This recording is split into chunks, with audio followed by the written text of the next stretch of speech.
Bonjour Patrice. Bonjour Ghislaine. Alors là, nous allons parler du droit de saisine. Alors le droit de saisine, c'est un terme un peu compliqué peut-être, ça peut paraître compliqué. Un peu barbare. Mais c'est simple.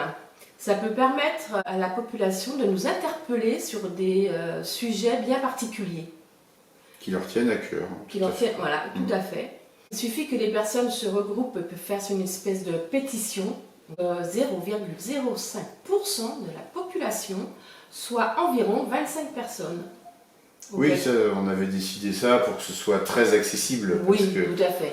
On voit souvent ce genre de mécanisme mis en place dans les communes, mais avec des volumes de personnes qui sont difficiles à atteindre et du coup qui ne veulent plus dire grand-chose en fait. Oui, voilà.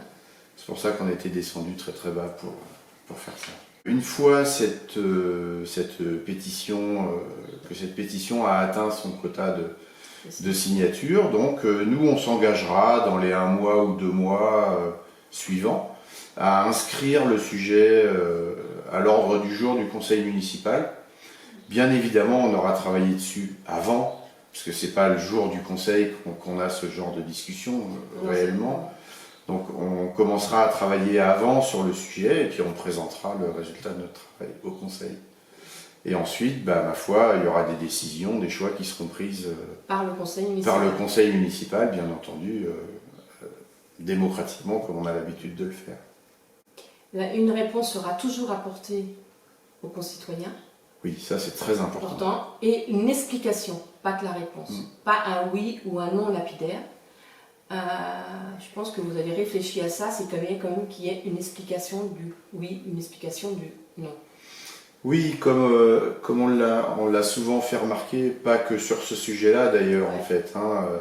Le problème de la communication, c'est vraiment quelque chose de... C'est une base en fait, c'est une sorte de lien qu'on tisse avec les gens et qui permet ensuite d'aborder des sujets importants.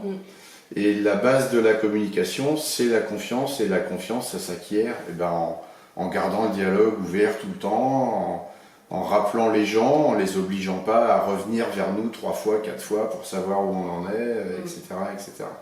Donc ça, c'est vraiment... là, au-delà du droit de saisine, en fait, ce sera vraiment la base de notre méthode de travail, si on peut dire. Écouter les gens, mais prendre en considération ce qu'ils nous ont demandé et toujours leur apporter une réponse.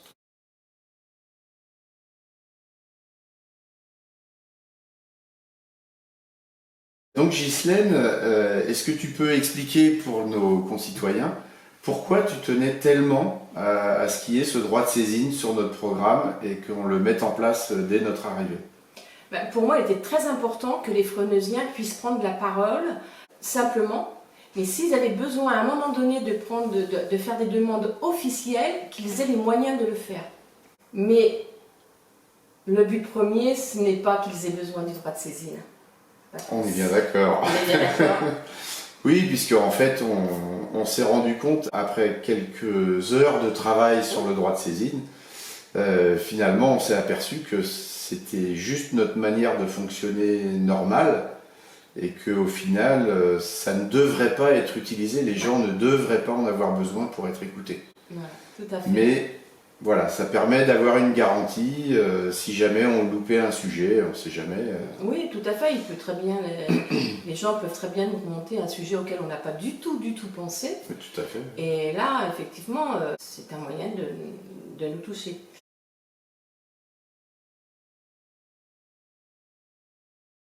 Merci de nous avoir écoutés et nous espérons que nous avons réussi à vous convaincre du bien fondé de notre démarche.